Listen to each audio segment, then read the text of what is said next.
All right, yo. This is the relay. It's got 5 connections, but only 4 are used if you look in here. There's 1 on the left, a space, and then 3, 4, and 5.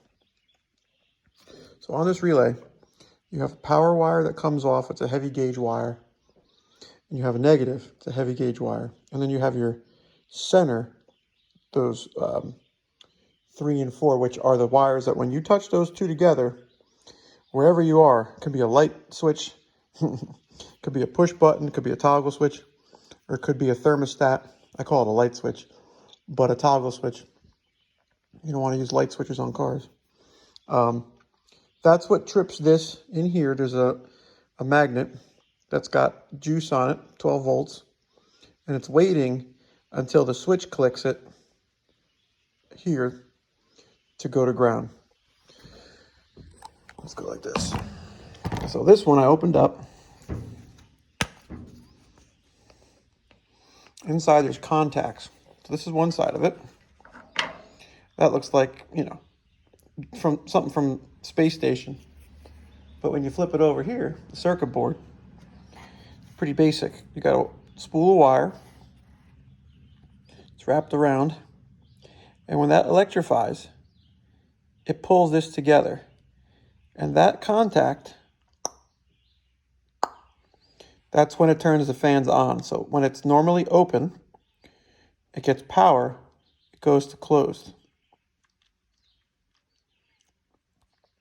So when these 2 tabs in here, the middle one and the one closest to the end here, the second one to the end, when they get switched on, it pulls this in. And this stays in, and that's what powers the fan. And the heat from the wire is a thick gauge wire. You want it to run a very good amount of amps, probably like a 30 or 40 amp circuit. You have a wire that can sustain that amperage. The switch part of this relay has a very small wire because it doesn't really see any load. It's just there for what it is to switch.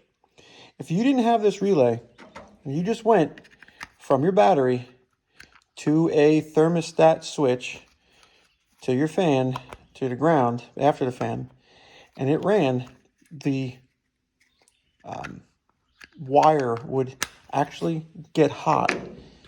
And the switch, I've had it happen where I wired it incorrectly as a kid, and the actual toggle switch, because I had electric fans hooked up to a toggle switch with no relay, you would see a big current draw when the fans kicked on, meaning that the headlights would dim and things would act weird, and the toggle switch actually got hot. So I learned very quickly that a lot of times when you're running a single fan or double fans, you have some relays. So just to go on a little bit more about the lesson, if you guys care to watch, I'm outside with the C10 because I did this. Oh wait, you don't have to pop that. This is a regular, just pop the hood from in front. So these wires, I still haven't got in here to clean this up, but these used to face this way. I had them tucked in. There's a relay back in here that I mounted on the inside of this radiator support. So these 2 big wires are feeding the relay with fuses to protect that. But the switch comes from here, right here. So when this gets hot enough, it says, okay, I'm too hot. I need the fans to cool down the water, which is whatever the temperature is, 185 degrees, whatever, 180. This clicks that relay on and then turns these big wires on and goes through these little fans to ground. And that's why the fans kick on. So just a little side note. I know it's dark.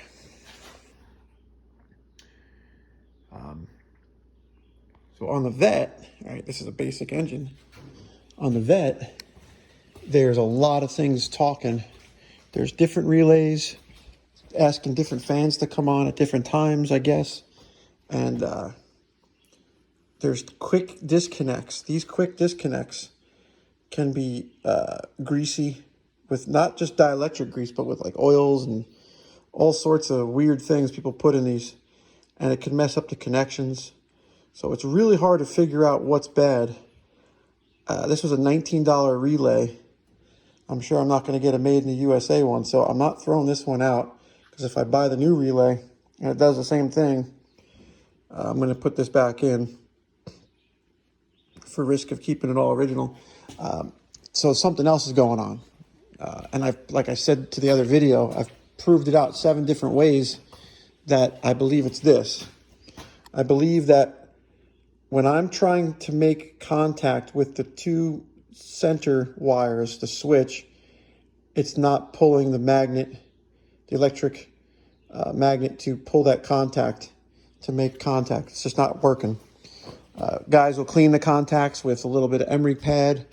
It's like a points whatever contact type thing too. There's in there different cleaners. One guy knew how to fiberglass brush, which is kind of cool. The fiberglass bristles would clean the contacts. But this will leave you stranded. This will leave you overheating. If this goes bad in the 1980s, it's been sitting out in the weather, somebody chewed it, the wire or whatever. Well, thanks for watching. Remember to like, share, subscribe. I'm trying to stay busy this summer with some projects. The Vette, the C10, the Trans Am. I'm trying to keep everything mobile and functioning. I swapped the door out. You could tell it's a different door. Thanks for watching, guys.